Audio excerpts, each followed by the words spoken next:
Hello, everybody, and welcome to this British Academy event. My name is Charlotte Hodgman, and I'm editor of BBC History Revealed magazine. Today's event forms part of the British Academy Summer Showcase, a free festival of ideas for curious minds. The festival celebrates the best new research in history, psychology, sociology, and more, with online talks, discussions, and demonstrations, plus self-guided audio walks taking place throughout the week. You can find out more at britishacademy.ac.uk/summer showcase. So on to today's event. It gives me great pleasure to be joined this afternoon by Dr. Claire Burridge, Leverhulme Early Career Fellow at the University of Sheffield and recipient of a British School at Rome Residential Research Fellowship. Hello, Claire. In this session, Claire and I are going to be exploring the world of early medieval medicine, from the herbs and remedies that we still use today to some of the more unusual ingredients found in recipes in the past. We'll speak in conversation for about 30 minutes, and then we'll be joined by Nat Mady from Hackney Herbal, and she'll be showing us how to make our own herbal tea blend at home. Then towards the end of the event, we'll open up the conversation to audience questions. If you'd like to ask a question, please just use the Q&A tab on your screen. So Claire, thanks for joining us today. Love to see you. When we think about medieval medicine, there's probably some stereotypes that we're kind of used to hearing about it. Strange remedies and ingredients and things that are either ineffective or, downright dangerous. What are the most kind of common stereotypes that you found in your research, and is there actually any truth to them? Absolutely. And first, I just want to say a big thank you to the British Academy for putting on this fantastic program, especially Joe Bradley, who's been behind the scenes of the whole thing, as far as I can tell, and to our super tech team today, Simon Malone. And then, of course, a big thank you to the British School at Rome for supporting my research that I'll be talking about today. And of course, to everyone who's tuning in, wherever in the world you are. So, to stereotypes. There's certainly a lot of stereotypes when we think of medieval medicine. And so here I want to just clarify that I work on recipes, or remedies. And so this is what today we might think of as prescriptions. And so when we say medieval medicine, that's been in the news a fair bit recently, with things like thinking about past plague pandemics. And so today we're not going to be talking about that and some of the other stereotypes that you might think of with medieval medicine, maybe bloodletting, leeches, all of those types of things. But we're going to focus on the recipe literature, these prescriptions. And so within that, I do think that the idea of sort of hocus pocus, you might have an image of the three witches in Macbeth brewing a rather scary potion, maybe a more modern example, potions class in Harry Potter, but that sort of image of often unpleasant ingredients and a fair bit of magic or superstition or the supernatural involved. And so that's hopefully we'll be breaking down some of those stereotypes today. But there are, as you say, some reasons why these stereotypes have developed when we think about some of the maybe less palatable ingredients that do sometimes appear in recipes. Okay, so sort of moving away from stereotypes and for the time being, I mean, I'd imagine that a lot of your research is source-based. Can you tell us a little bit more about the sources you use? What sort of medical information was recorded at the time, and what has survived that we can still sort of use today? Absolutely. And so the sources that I use, I mean, that's the bread and butter of a historian. And so here I work on early medieval medicine.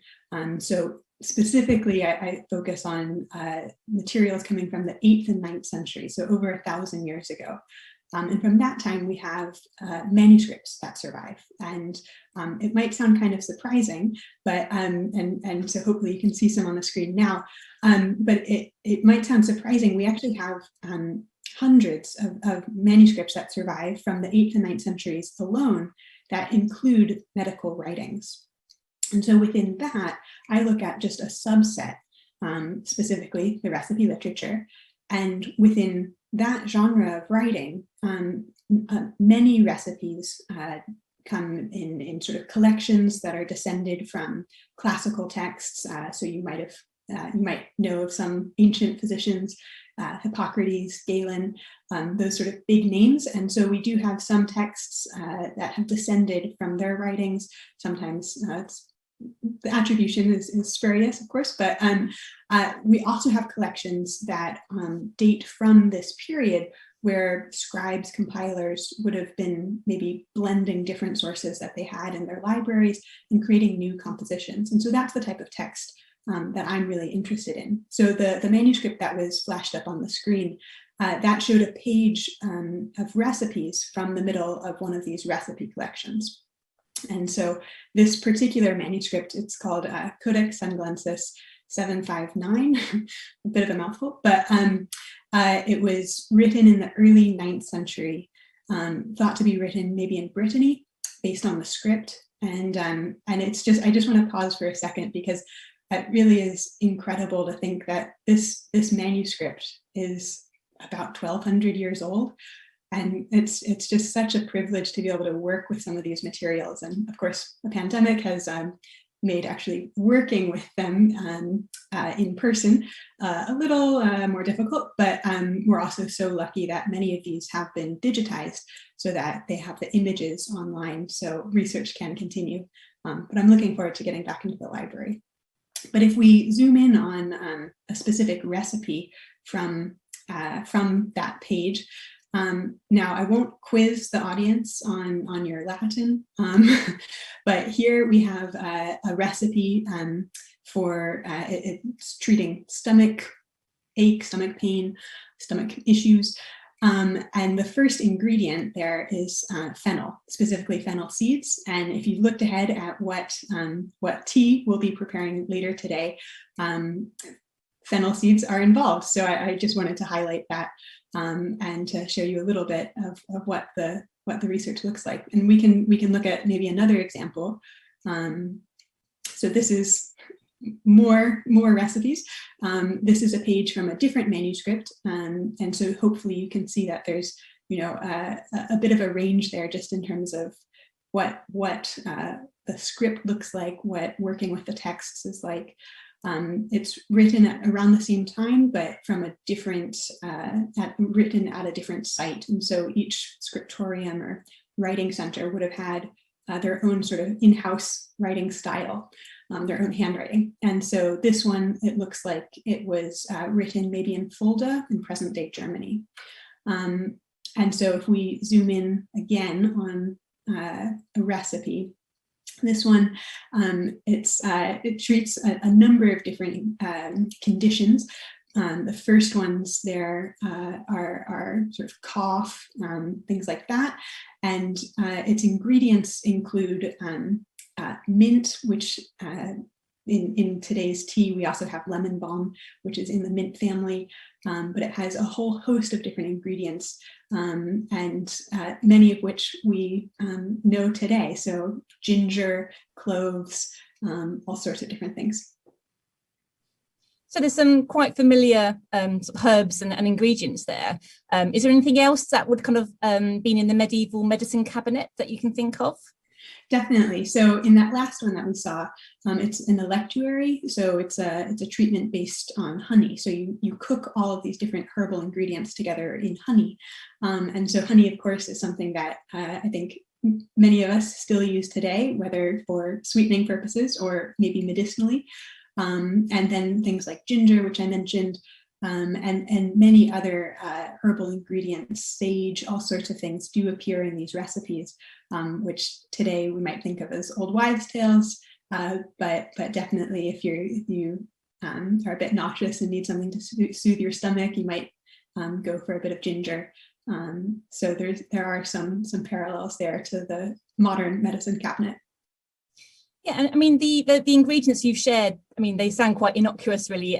But were there any kind of examples of herbs and other ingredients that we know would have been actually harmful for patients? Absolutely. And I think this is maybe where some of the stereotypes come into play, because we do also come across, although I've shared some friendly ones, we do come across much less friendly materials. So things like henbane or hemlock, which definitely are toxic. And so This is always important to remember. Don't try these recipes at home. No experiments in my kitchen with hemlock or henbane. But so yes, there certainly are these types of ingredients that today we know are toxic and we shouldn't be playing around with. But I think that it's really important to think about how these ingredients were being used and why, and that can help us to sort of unpick some of these stereotypes that, from a modern medical perspective, of course, these are dangerous herbal ingredients, but and should not be taking them. But the mental framework for how to approach health and healing was just very different from our modern conceptions today. And so in a more humoral based system of medicine, if you're trying to rebalance your humors, sometimes that means you need to get rid of excess. And so you might want a treatment that does some unpleasant things, but it does what it's supposed to do. So it might make you vomit or something like that, because you're trying to get rid of things. And so in that system, it is a very logical treatment. Unpleasant and dangerous, but it does make sense. You've mentioned the classical sources that you sort of been looking at and that were influential to kind of practitioners at this time. Can we see any non-Western influences in early medieval medicine in terms of the ingredients used and the recipes? Definitely, and so this is something that is really close to me right now and is one of the focus points of my work. So like I said, I'm interested in these collections that bring together a number of different sources. And so often they are relying on maybe earlier texts and combining different textual sources. But then we see sometimes some ingredients that are not recorded in the classical texts. And so that suggests that they're newly appearing at this time. And so again, I should note that I'm looking at texts that were written in the 8th and 9th centuries in Western Europe. And so those traditions that they're relying on, the classical ones are, the traditions from the classical Mediterranean. And so when we see ingredients that were not recorded in those contexts, but are maybe coming from as far away as Southeast Asia, so this is things like camphor, musk, ambergris. So camphor is I think a resin from the camphor laurel. Musk comes from the musk deer in the Himalayas. So these are incredibly distant ingredients, and they're being recorded for the first time in these recipes from the 8th and 9th century. And we also at the same time see some of these substances appearing in records of gift exchange between some of the elites in this time, or maybe as part of political embassies, things like that. And so we get these glimpses of some of these really exotic products actually entering Western Europe at this time, as well as glimpses of them in the medical literature. And so it's really interesting, I think, to see that interplay, that connection of the pharmaceutical information moving at the same time as we start to see some of these ingredients maybe entering and circulating in very limited quantities in the West. That's really interesting, because it's not something you would think about, that people were having this contact with the kind of non-Western world this early in the medieval period. Well, I exactly, and I really hope that findings like that help to break down the idea of the Dark Ages, and that it's all doom and gloom and decay, and there's no contact, and the world is a much smaller place. Well, there still is contact, there still is exchange, both of goods and of knowledge and information, and so it's a much more connected and in some senses global Middle Ages, and at least an Afro-Eurasian globe. Obviously, we haven't. There hasn't been contact across the Atlantic at this point, but we definitely need to keep in mind this much bigger picture. Yeah. I mean, there's definitely kind of been a move towards more natural, traditional medicine. Are there kind of examples of ingredients that you found being used in the 8th or 9th centuries that we're still using today and that we actually know do have proven benefits? Definitely. So I think this is sort of becoming a hot topic, I'd say, the idea of ethnopharmacy. It's been going on for ages in other fields, and maybe more anthropological studies and things like that, where maybe Native American medicine or medicine from the Amazon, those sorts of traditional healing practices have been explored for their potential for modern medical applications. What information can we gain from these other sources about their uses of plants? And so the same goes for medieval medicine. And like I said early on, many of the texts that I'm looking at, because there are these blended collections, they haven't really been studied so extensively. So there's a lot in there that we just haven't looked at yet. And so hopefully some of my work can bring that to light. But yes, absolutely, there are ingredients that today we know have wonderful medical benefits. And so we talked a little bit about some of these: honey, ginger, sage, all sorts of things like that, which you can still find. And then there are some surprises too. So in recent research, snail slime has been investigated for its potential wound healing properties, skin care, things like that. So if anyone in the audience is into cosmeceuticals, you might want to check the back and read the ingredients list of your latest skincare product, because it's quite possible that snail mucus is actually in there. And so it's really incredible. But snails, gosh, that other than escargot, we don't have many, I think, positive senses of using snails today. Certainly not applying snails, but snails do come up in the recipe literature that I look at. And I think that that's one of those examples that might seem a little bit like the witches in Macbeth throwing some strange bits together into a potion. But actually, when you look at the mucus from a scientific perspective and analyze it, it has some incredible benefits in terms of its antimicrobial properties, promotion of cell growth. So it's really exciting to see how that might actually in coming years be developed into treatments for maybe burns and all sorts of things to do with wound healing. And so I'm not saying that that's a case of a medieval recipe that's been followed to create some new magical wound healing lotion, but it's a case of the medieval recipe that at first glance might look like hocus pocus, actually not so much.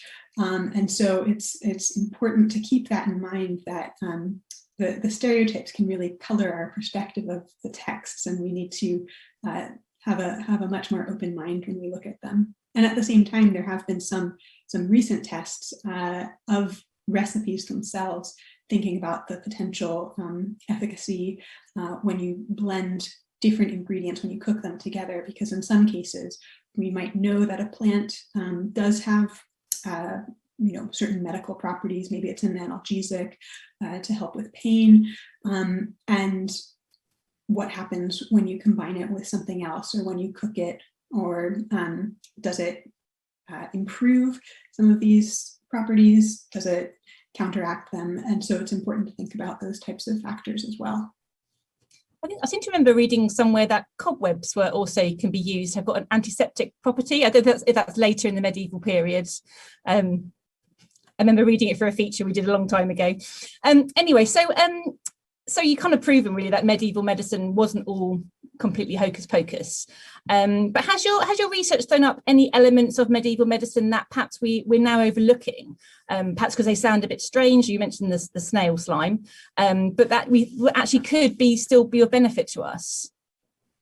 Well, I'm glad that I've convinced you at least. I don't know if the rest of the audience, but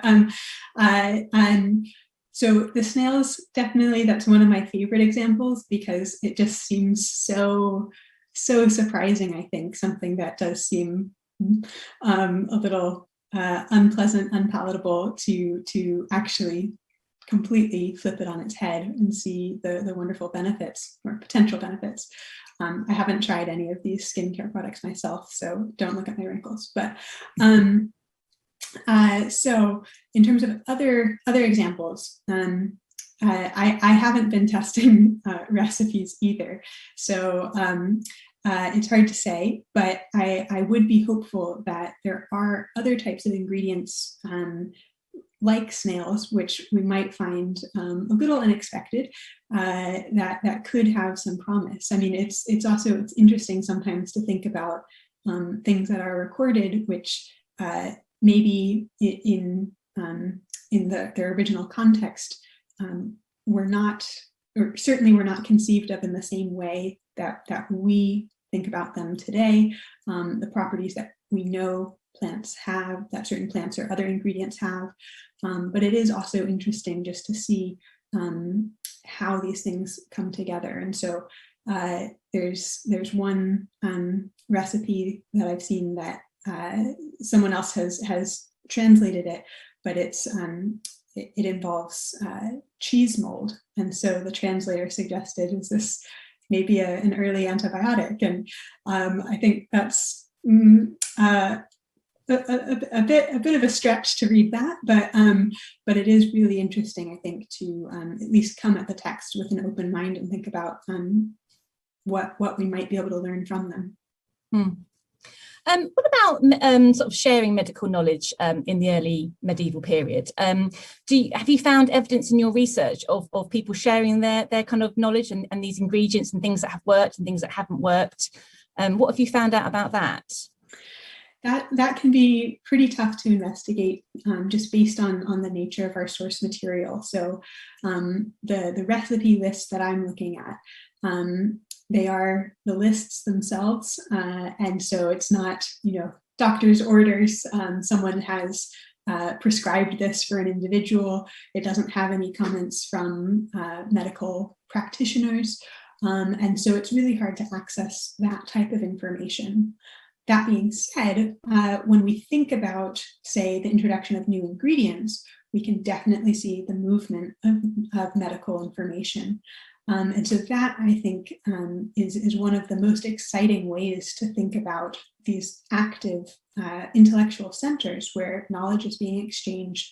And so one of the ways that I try to trace this movement is not only by looking at individual ingredients within recipes and where they pop up in different manuscripts, but also by tracing the movement of manuscripts. And so this is why when I mentioned the specific manuscripts, I noted that they were from different parts of Europe. So the first one is thought to have been written in Brittany and the other one in Germany. And so those are quite far apart. And so it's really interesting then if you see a particular recipe that appears in one manuscript and you see it in another one hundreds of miles away. And if those are the only two examples of a parallel treatment or nearly identical recipe, if there are certain things that you can latch onto and trace their dissemination, then it's really exciting to see how that knowledge moves and to think about the different networks that were involved in the movement. And of course, I should say that we also, again, are limited by the sources, and there's no Twitter, no emails going back and forth.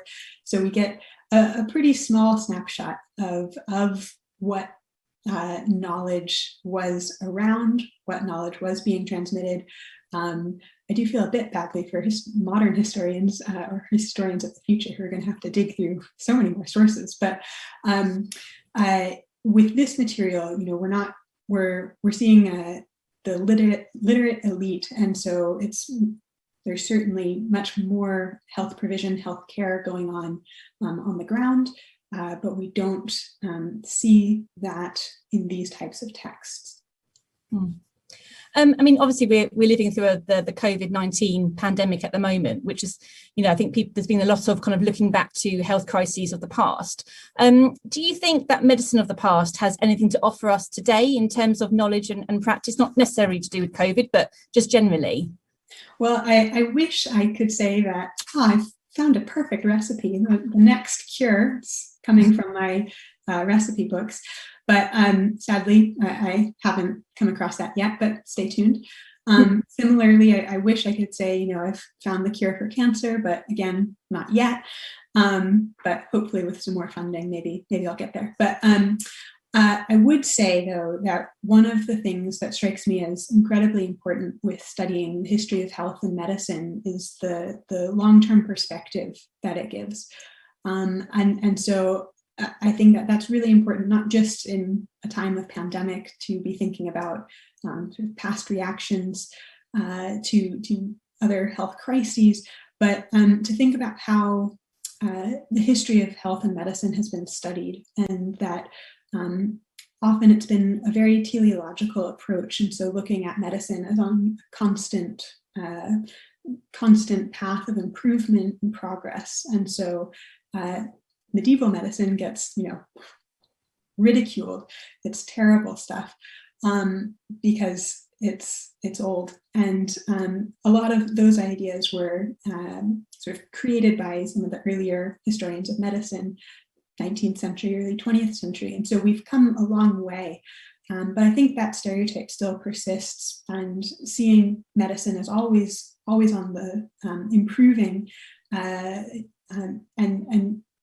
when you look back and compare past medical practices to today, and see that, they need to be contextualized and understood from their own framework.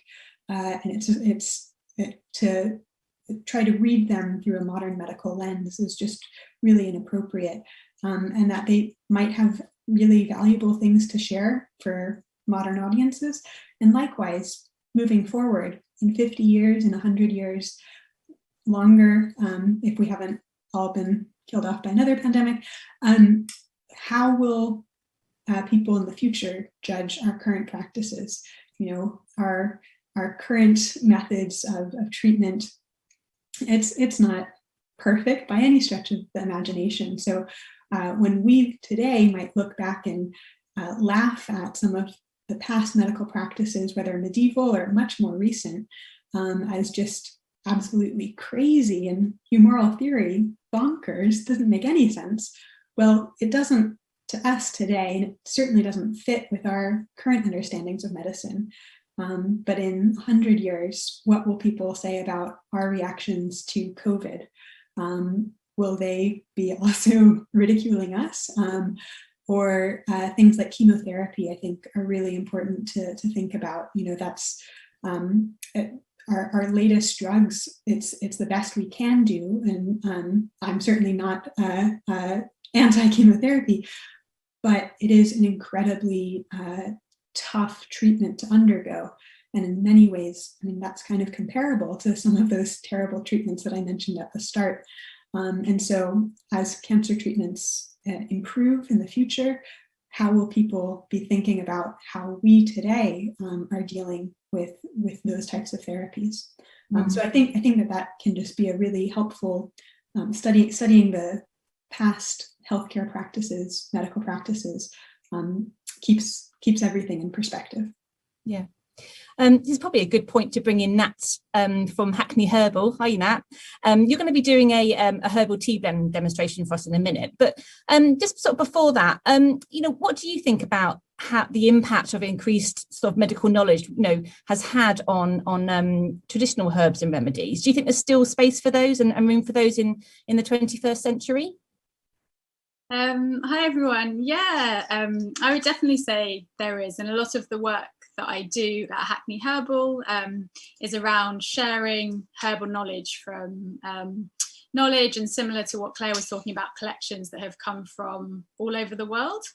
And I think, yeah, not to discredit sort of modern medicine in any way. There's a place for it, and it's great the advancements that we've made in our kind of healthcare systems. But it's also really good to remember that still around 80% of the world's population relies and uses kind of traditional remedies and traditional healing practices. And that might be because they live in a place where they don't have access to more kind of modern or westernized healthcare. But also a lot of people don't see the need for it. They have remedies and recipes that have been passed on through their ancestors and through their communities, tried and kind of tested things that, keep them fit and keep them healthy. So yeah, all of the work we sort of do is with herbs and with plants, many that humans have been growing since the very kind of the first days on the earth. So yeah, I'd say there's definitely a place for it within our kind of everyday health, and it's a nice thing. Working with herbs is a nice way that people as individuals can also have a quite active role in their healthcare, really. So for some things it's obviously really important to go and see a practitioner, that might be a doctor or a medical herbalist, but often there are little things that you can make at home, which I'm going to be showing you to take care of your own health. I can see you've got lots of interesting looking jars and ingredients in front of you. Tell us a little bit about the ingredients you're going to be using today. Yeah, so I've got a few things here. I've got a few fresh things just to show you, and then I'm going to be using the dried herbs in the tea, but a few things that I picked. So here you'll be able to see some chamomile, so lovely little daisy flower. Then we've got just kind of the first little flowers of lavender coming through in our garden. So we've got some lavender flowers. And then this sort of slightly droopy looking plant is lemon balm. So as Claire was saying, this is something that's in the mint family.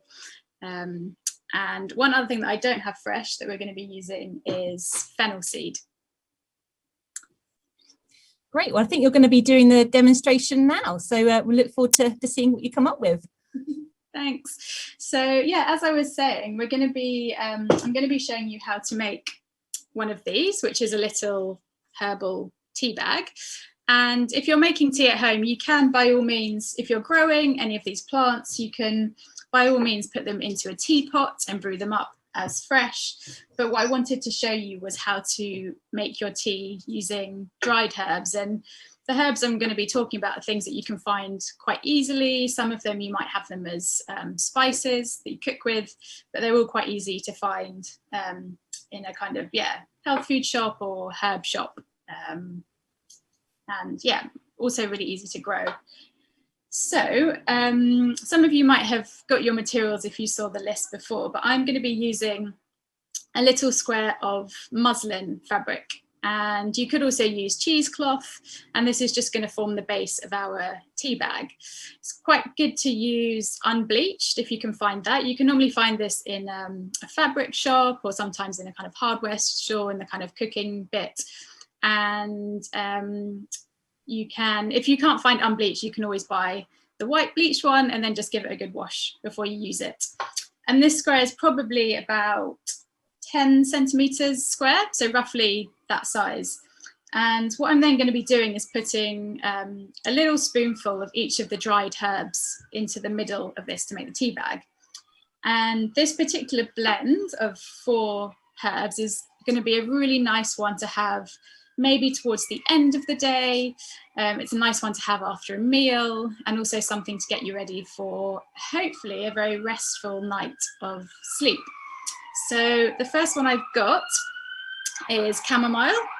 So I'm just going to show you this so you can see the flowers. So it's just the flowers of the chamomile that we use. And this is a really lovely digestive herb. It's also a lovely sedative. So a really nice one to have after a meal, but also something you can have if you're feeling a little bit stressed. Really nice one to unwind after a long, hot day. So I'm using a kind of a sort of mini teaspoon, and I'm just going to pop a couple of small teaspoons into here. Generally, when you're making a cup of tea, of herbal tea, you want to use between 1 and 2 heaped teaspoons. So if you like your tea strong, use a little bit more. If you like it weaker, use a little bit less. So that's our chamomile. And then second going in is fennel seed, which Claire mentioned. And yeah, this is something that's used all over the world, has been used by many different people as a really lovely digestive plant. So I'm using the seed, but you could also use the leaf. The seeds tend to be a little bit sweeter, slightly richer in that aniseed taste. It can be one that divides people, the aniseed taste. Some people love it, some people can't stand it, but it is a nice, adds a nice refreshing element to the tea. And it's particularly good if you are feeling quite bloated, if maybe you've eaten a little bit too much, or you've eaten something that didn't agree with you too well. It can be really good just for getting rid of some gas or some wind and any kind of sort of discomfort you might have in your digestive system. So I'm going to add in a little scoop of that. Then next we've got lavender. So again, we're just using the flowers of the lavender, and this is something you might have again just kind of at home knocking around. You might have used it to make kind of little lavender bags for your drawers or for sleep. And it's another sedative plant, so anything sedative is going to help you to sleep. It's also very calming. And lavender is also a really nice one if you've got a headache. So if you've got a tension headache, or maybe a headache that's been caused by stress, if you've got very hot and you're kind of just, your head is pounding, this can be a really nice one to have in the evening. And it's also an antidepressant plant, so very uplifting. So we'll put in a scoop of that, 2 scoops of that. And then finally, I'm going to add in some lemon balm.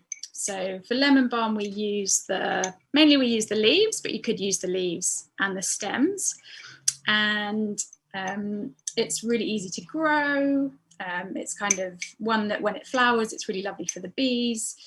And sometimes has a bit of a bad reputation amongst gardeners for being a weed, because it will pop up everywhere. But it's just doing that because it wants you to enjoy it. It's being very generous with itself. And it's a really nice herb for our nervous system. So that's a really nice way to soothe your nerves, both physical or emotional. So if you're feeling stressed or anxious, maybe if you're going to sleep and you're worried about something that's happening the next day, it's going to kind of combine with some of these other restorative herbs just to help that. And doesn't have a really strong lemony taste, but has quite a nice sort of sweetness, which actually forms quite a nice base that's going to mix with those other herbs that we've put in. So once you've got your herbs in the middle, the next thing we're going to do is kind of bring the corners together and turn this into what looks like a little dumpling. And then I'm going to use a little piece of cotton thread just to tie that up. You can use, I'm just using white cotton thread. You can use a colour thread. I have done that before and then ended up with bright pink tea. So if you're using a thread that might not be colour fast, just be conscious of that. So if you've got white thread, I would say stick with white thread. So as I was saying, I'm going to bring the corners together. And then you just want to make sure all your herbs are kind of bunched up at the bottom, and you can give this top a little bit of a twist so it's nice and tight. And then I'm going to wrap my string around, and this can sometimes be a little bit fiddly. You can get someone to help, or you can kind of put it down on the table just while you tie. And you want to make it quite tight so that you don't end up with all your herbs coming out when you go to brew this. So I'm just going to tie it once, tie a knot. And that's your tea bag sort of finished. The nice thing about using the muslin cloth is that you can reuse it. So once you finish with your tea bag, you can open it up, compost the herbs or put them in your food waste bin, give this a rinse and then use it continuously. And once it gets maybe a little bit grubby, you can then also compost that as a natural material. But if you weren't going to use it straight away and you were making quite a few of these, or if you're making these for gifts, which they make really lovely presents, you might want to add a little label. So I'm using these are kind of little craft labels, but you could also use a piece of card and make a little hole with a hole punch, just so you can write obviously what's in your tea bag and remember what you put in. So I'm going to write, what do we have? Chamomile, fennel, lemon balm, and lavender. And they're quite nice. If you were making these for gifts, you can give your tea a name. You can write a little message to the person that you're making it for. And it's quite a nice thing if you know someone, if you've got a friend who's been sleeping really terribly or who's having a really stressful time, then you can kind of pick some of these sort of calming, soothing herbs and make them a little gift. And then another slightly tricky thing is attaching your label, but it's just a case of tying your 2 strings through your label. So the way that I normally do it is to put one little string through the little hole in the tea bag. So it's a bit like threading a needle, and then getting the other end of your thread and just tying these 2 ends together. So I'm just going to do a little loop knot, if I can, like that. And then you end up with your kind of label in your tea bag separate, and that will just sit really nicely in your cup. So that's how you make the tea bag, and it's quite a good idea with herbal tea to infuse your blend for at least 10 minutes. So generally we might infuse our tea for about 15 minutes, and that will give you the strongest infusion and the strongest sort of dose of those herbs. But it's also important to think about the taste and what you might like. So maybe leave your tea for between 5 and 10 minutes, have a taste. If that's kind of feels good for you, then you can take your tea bag out. Or if you want to leave it to get a bit stronger and get a bit more of the bitter, kind of richer flavours, you can leave your tea bag in. But yeah, that's it. Fantastic, thank you. And I bet it smells amazing when it's steeping in the hot water. Yeah, definitely. You get all the kind of smells, and just having the jars as well, you get the nice aroma, of a very benefit too. And Claire, could you see that tea being popular in the early medieval period? I mean, it sounds great to me. I have my teacup at the ready, and so I think after this is over, I'll be making up a batch myself. Fantastic. Well, we've had some audience questions in, so we'll move over now to a Q&A. So we'll start off with so got an anonymous question here. Was herbalism gendered? Were most recipes written by men? Fantastic question. Also sort of a tricky one to answer. And so the recorded medical knowledge that we see in the manuscripts, we do actually have evidence of female scribes during this period. So not necessarily.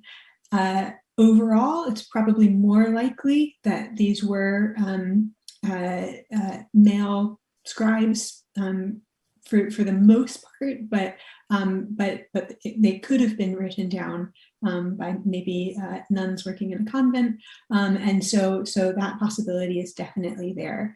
I think on the ground, the medical practice outside, thinking of herbalism that's not recorded in the text, the idea is often that is a more female oriented practice.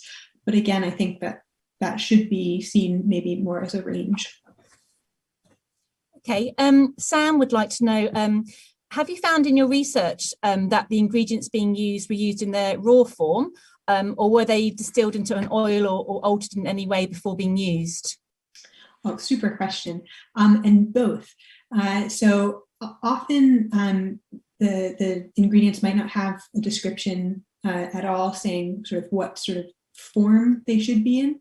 But then sometimes they are specifically said to be either fresh or dried. And so we get a sense of what that form should take. And then we also, as you suggest, oils and things like that. In the recipe collections, we have recipes not only for remedies, treatments, but also to prepare composite ingredients that would go into a remedy. And so those are things like oils that you would need to prepare in advance to then use in a treatment. So you might have a particular herbal oil or maybe oxymel, so a vinegar honey mix. So there are a number of different types of composite ingredients that you see as also being prepared. Okay, and one from Beverly, she'd like to know, is there any evidence of experimentation to refine recipes during this period? Really interesting question. So that is something that, again, we're limited by the sources, but we might get a glimpse of this. I was so excited once when I came across a recipe. It was for gout, and it was a really long, detailed description. And this scribe, a certain Trentianus, was detailing, what this whole, I think it was like a year-long treatment entailed. And I thought, gosh, we have a sign of someone actually recording their experience, firsthand account. How amazing! And then about a month later, I found a certain Trentianus in a different manuscript, completely unrelated, written at the same time, but in hundreds of miles apart. And so we know that scribes would have moved, but the scripts were different. It was clear that this was a case of two unrelated individuals wrote down a recipe. So it must have been an older example that had been passed down, but it included all this information from this original Trentianus. And so sometimes we get these interesting glimpses into maybe personal anecdotes or signs of experimentation, but we have to be so cautious in reading the evidence because it could be someone copying a much older text, and maybe they're copying something that was written just a generation before in the same monastery, or maybe it is actually a classical text that has otherwise been lost to us. So it's really hard to know in those cases. And so that's where I think that when we see new ingredients being recorded, that's a sign of information entering. And so in those cases, it's hard to say whether there's experimentation going on, but there's at least an openness to bringing in new information. And so I think that those are kind of linked phenomenon. Okay, we've got one here that's probably going to be best answered by you, Nat. Kathy says, I'm told that herb Robert is good for headaches. Is this true? And if so, how is it used? Yeah, herb Robert. So some of you might regard herb Robert as an annoying garden weed, but it's, for those who don't know, it's a type of geranium. So you can use it. I haven't used it for headaches, but I think it does have a slight analgesic quality to it, kind of sort of pain relief element. And it's a really good example of a lot of the plants that we might have in our gardens or kind of urban spaces that we do regard as weeds.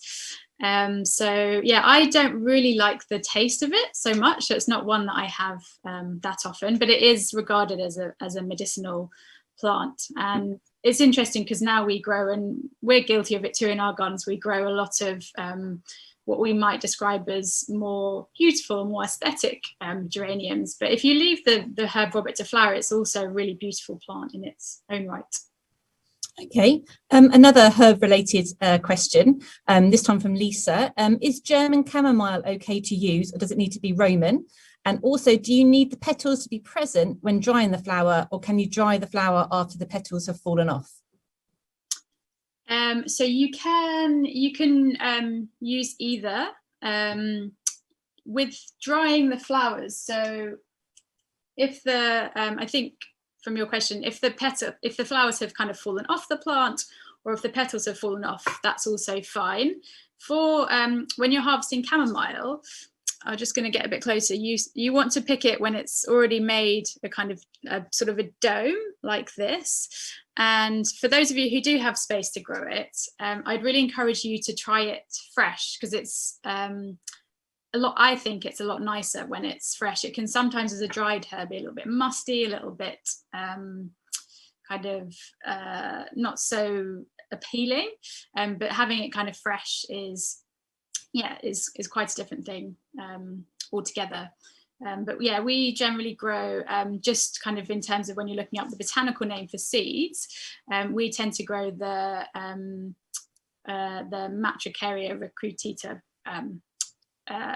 variety, but there are other chamomiles you can grow. Okay, thank you.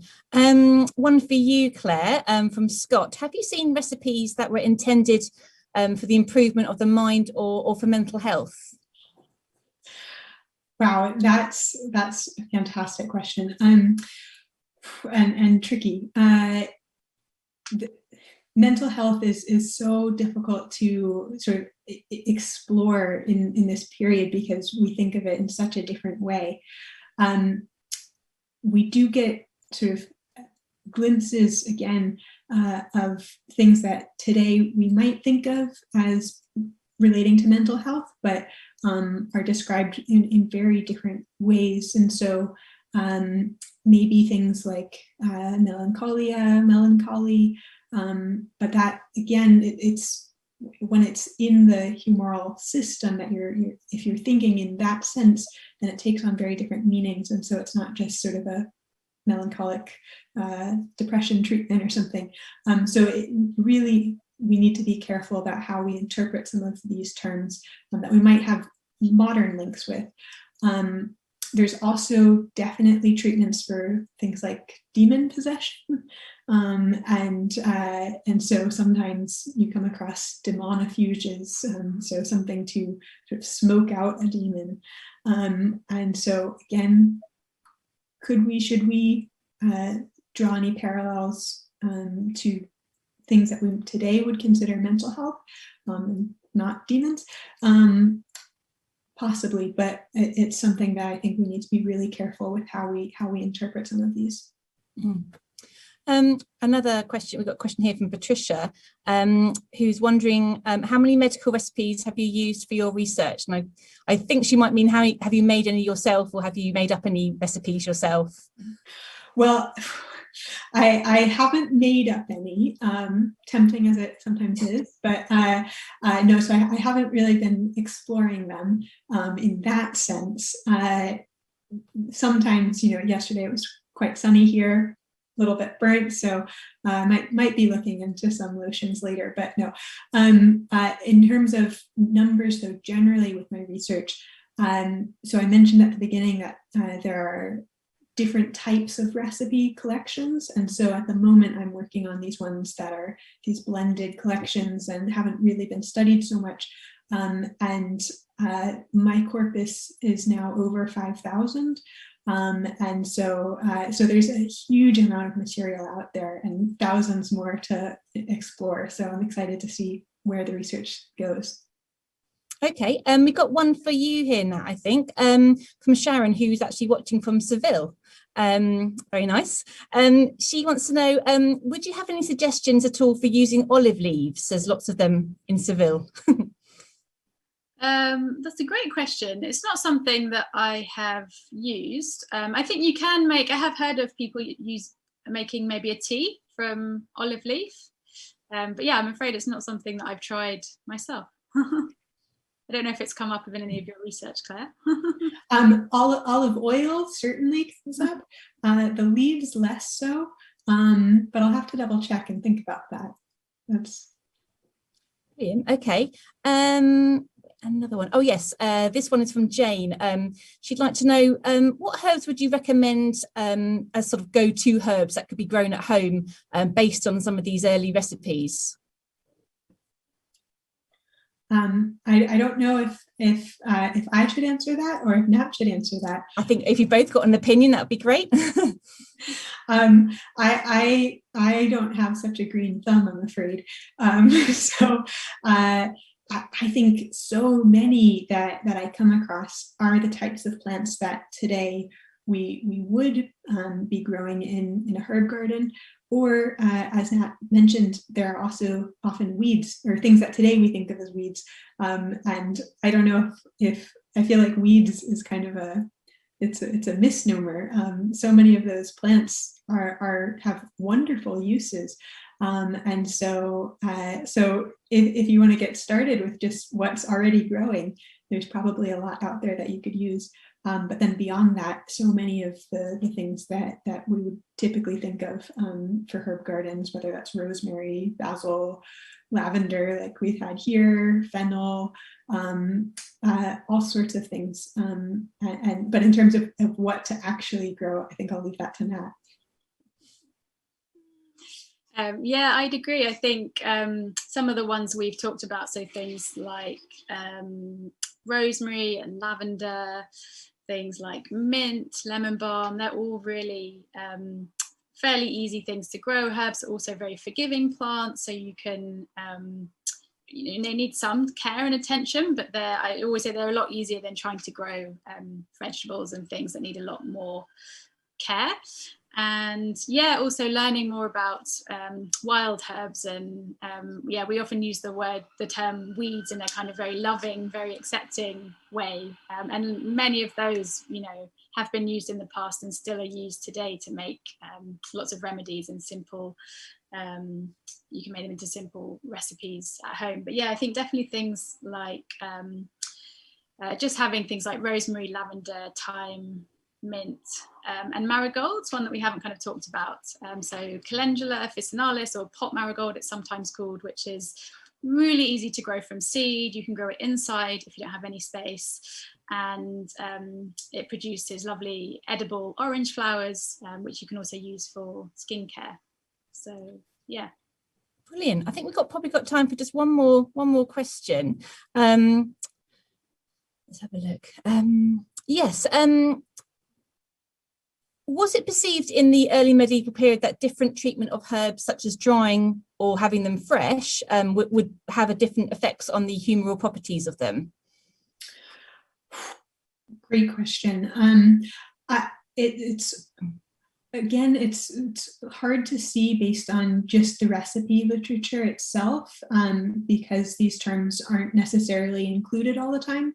But sometimes you do get lists of suggested substitutions. So when a certain ingredient isn't available for whatever reason, maybe it's not growing, or it's one that you needed to import and so you don't have access to, we do get signs of alternatives. And so in those cases, sometimes we do get a sense that, maybe the wild version or the fresh version is preferred to the domestic or the dried or something like that, but that the other version is there as an alternative, but sort of your second best. And likewise, there are different honeys, different types of wines, and so we can sometimes get a sense of maybe different gradations and what's the ideal versus something that is maybe second rate but still acceptable, and so that might relate then to questions of potency. Brilliant. We've had a comment on Twitter saying that Charles is going to be very disappointed if we don't come away with this with a recipe for snail tea. So I don't know whether you know any good recipes for snail tea. Well, thank you both so much for that. That was a really fascinating talk. I really enjoyed that. I'm sure viewers did as well. So the British Academy Summer Showcase runs until the 19th of June. You can find out more on the British Academy's website and on their social media channels. If you'd like to find out more about BBC History Revealed magazine, you can head to historyextra.com. So that just leaves me to say thank you very much to Nat and to Claire, and obviously to all the people watching and submitting questions today. Thank you very much. Thank you, everyone. Thanks, everyone.